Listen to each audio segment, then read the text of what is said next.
Assalamualaikum warahmatullahi wabarakatuh. Bismillah, alhamdulillah, wassalatu wassalamu ala rasulillah, wa ala alihi wa sahbihi wa mawalah. Allahumma sholli ala Sayyidina Muhammad, wa ala ali Sayyidina Muhammad. Saudaraku sekalian, kita berikan apresiasi kepada Habib Rizik, khususnya dan para habaib Ba'alawi pada umumnya yang sudah menggagas dan mempersiapkan diri untuk pergi jihad ke Palestina. Dan ide ini disampaikan langsung oleh Pak Rizik kepada Pak Prabowo selaku Presiden Republik Indonesia. Pak Rizik meminta Presiden untuk membuka pendaftaran, melatih militer, dan mempersenjatai pemuda Indonesia yang siap jihad ke Palestina. Nah, kira-kira bagaimana teman-teman? Tentunya kita sangat setuju. Dengan catatan pemuda-pemuda yang dikirim ke Palestina yaitu dari klan Ba'alawi.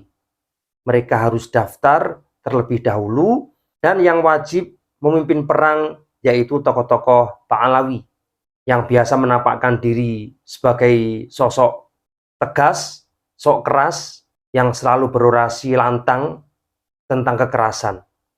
Nah, di sini kita juga ingin tahu seperti apa kemampuan mereka di dunia nyata dalam kondisi benar-benar perang. Apakah kehebatan mereka sebesar mulutnya atau justru sebaliknya? Di antara mereka adalah yang pertama Habib Rizik, kemudian Habib Muhdor, Habib Taufik Asgaf, Bahar Smith, Umar, Aldo, Hanif Alatos, dan lain-lain. Kita sangat menunggu nama-nama ini berada di barisan terdepan untuk berjihad, dan nanti kita pasti akan menyusul di belakang mereka. Mengapa demikian teman-teman? Karena dalam kondisi damai, mereka selalu mengklaim lebih unggul dari yang lain, mengaku memiliki syafaat, mengaku sebagai keturunan Rasulullah, mengaku memiliki karomah yang tidak dimiliki oleh orang lain atau tokoh lain, dan kita semua akan membuktikan karomah-karomah itu. Kira-kira seperti apa dalam kondisi berperang di lapangan. Supaya cerita-cerita itu tidak hanya berhenti dari panggung ke panggung untuk membodohi umat, untuk membodohi masyarakat. Dan perlu diingat, jangan menjadikan tumbal masyarakat Nusantara untuk dijadikan korban seperti kasus KM50. Mereka menyuruh muhibbin untuk berperang dan mereka sendiri bersembunyi, mencari keselamatan. Sehingga untuk daftar jihad ke Palestina, bagi teman-teman pribumi Nusantara, tunggu dulu. Kita tidak boleh gegabah. Karena semua ada aturannya. Dan ada tata caranya. Kita tidak asal-asalan berangkat ke Palestina begitu saja, tanpa bermodal apapun. Tanpa bermodal pengetahuan, tanpa bermodal keterampilan, tanpa bermodal ilmu kemiliteran. Saudaraku sekalian, menurut fikih klasik, berjihad atau berperang hukumnya memang wajib, dan wajib ini bisa berdampak pada fardhu ain, yaitu wajib dilakukan oleh masing-masing individu, masing-masing kepala, atau berdampak pada fardhu kifayah, yaitu cukup dilakukan oleh orang-orang tertentu dan yang lain gugur. Artinya yang lain tidak lagi wajib melaksanakan tugas itu. Nah, Imam Nawawi rahimahullah menjelaskan bahwa perubahan hukum tersebut dipengaruhi oleh keberadaan musuh. Dalam konteks ini, yaitu musuh kafir, yaitu dari golongan orang-orang kafir. Nah, di sini ada dua. Yang pertama, musuh berada di negeri mereka dan tidak melakukan ekspansi ke negeri muslim. Maka kewajiban berjihad seperti ini adalah kewajiban kolektif atau fardu kifayah. Kemudian yang kedua, jika musuh mulai bergerak masuk ke batas wilayah negara Islam, maka hukum berjihad adalah menjadi fardhu ain, yaitu wajib dilakukan oleh setiap individu, setiap kepala, setiap muslim. Keterangan ini dijelaskan dalam kitab Minhajul Thalibin karya Imam Nawawi halaman 307 sampai 308. Nah, di sini perlu dipertegas bahwa kewajiban jihad bagi setiap individu hanya berlaku bagi masyarakat yang daerahnya diserang oleh musuh atau harbi Dan itu pun juga berlaku bagi masyarakat yang ada di radius masafatul qasr, yaitu minimal kurang lebih berada di 85 km, di mana seorang muslim pada saat bepergian boleh mengqashar sholat. Nah, ini punya kewajiban berperang seperti itu. Nah, jarak ini dihitung dari daerah yang diserang oleh musuh. Dan bagi masyarakat yang ada di luar masafatul qasr, hukumnya fardu kifayah. Jadi misalkan musuh berada di kota Surabaya, maka hampir seluruh masyarakat Jawa Timur wajib berperang. Hukumnya fardu ain. Dan bagi masyarakat di luar Jawa Timur, ini hukumnya fardu kifayah. Jika kita analogikan dengan kondisi di Indonesia. Dalam penjelasan jihad menurut fikih di atas, merupakan aturan perang teritorial antara Islam dan non-Islam.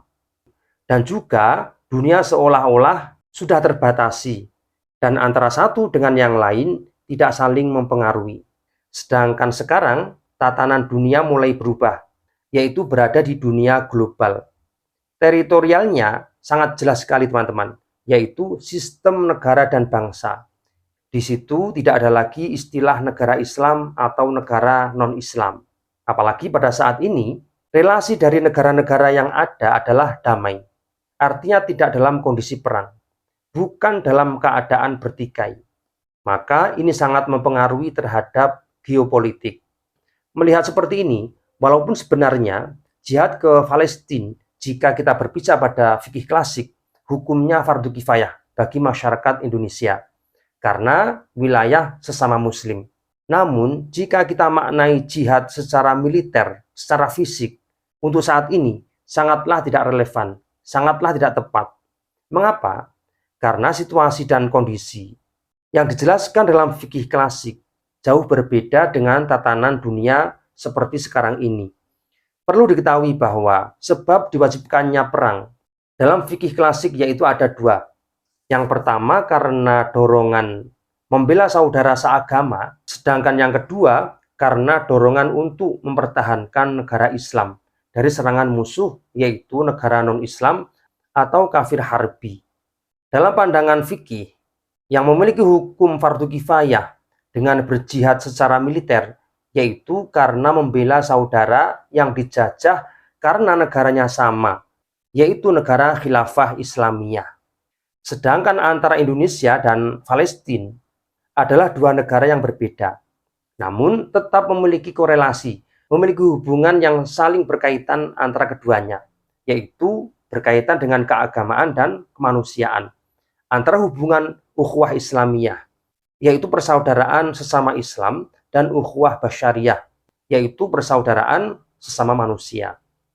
Maka melihat fakta seperti ini, secara geopolitik, jika berjihad secara militer sangat tidak memungkinkan. Akan tetapi, kita masih bisa berjihad dengan cara yang lain. Lalu seperti apa andil Indonesia dalam membela Palestina?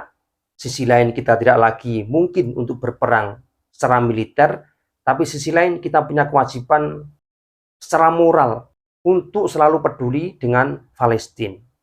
Saudaraku sekalian, bangsa Indonesia, baik organisasi pemerintah maupun organisasi sosial, selalu memberikan bantuan terhadap Palestina, walaupun tidak berupa militer atau kekuatan militer.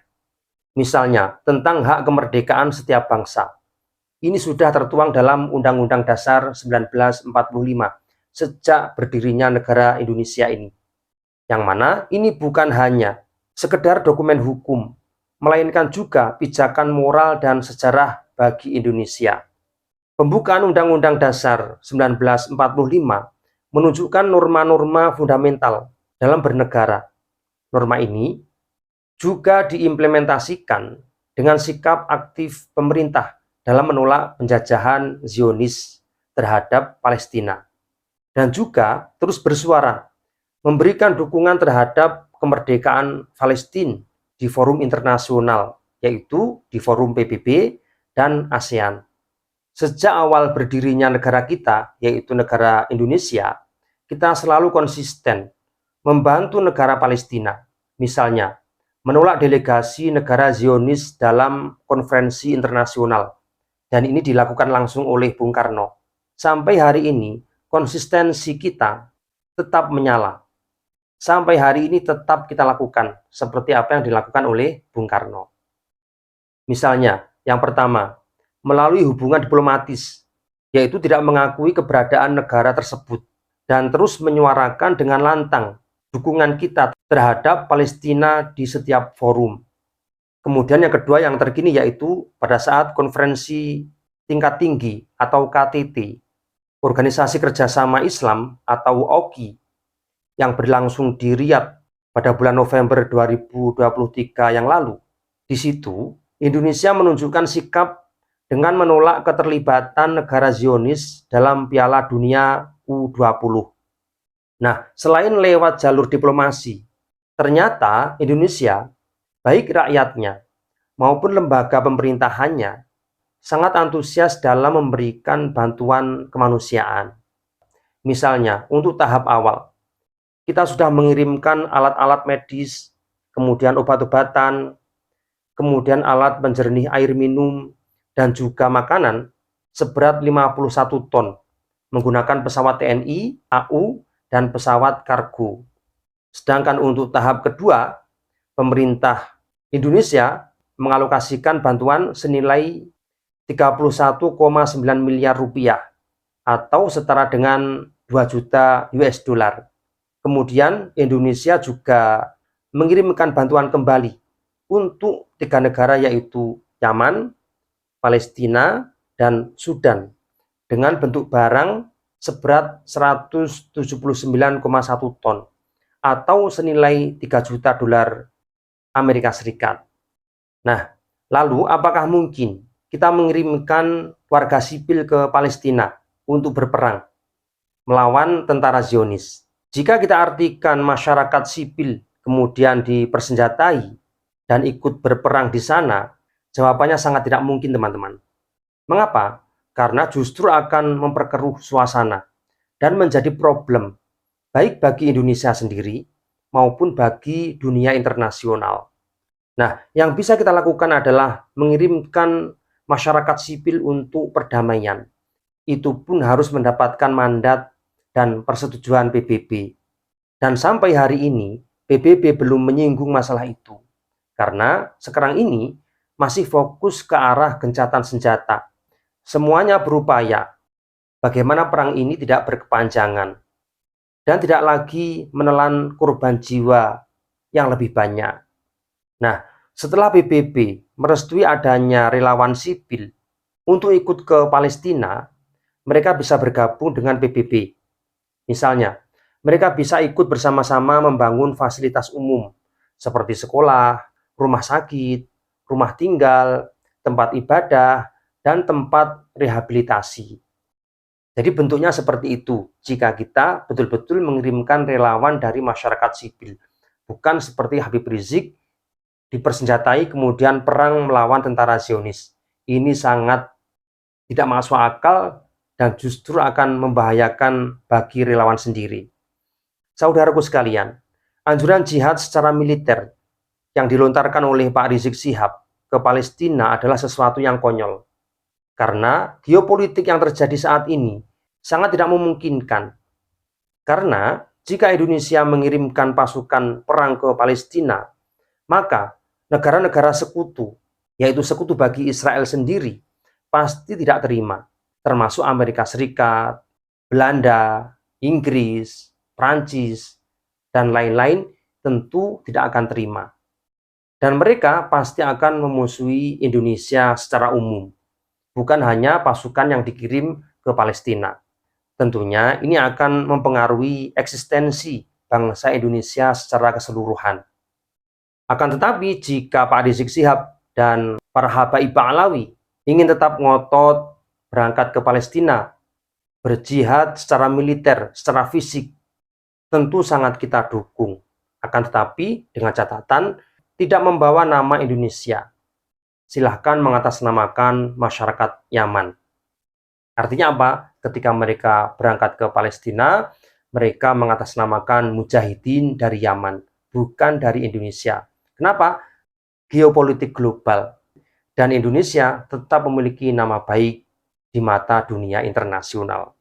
Jadi seperti itu teman-teman. Nah, kira-kira di antara kalian semua, jika memiliki pendapat tentang jihad ke Palestina bagi masyarakat sipil, silahkan tulis di kolom komentar. Kira-kira seperti apa? Sekian. Assalamualaikum warahmatullahi wabarakatuh.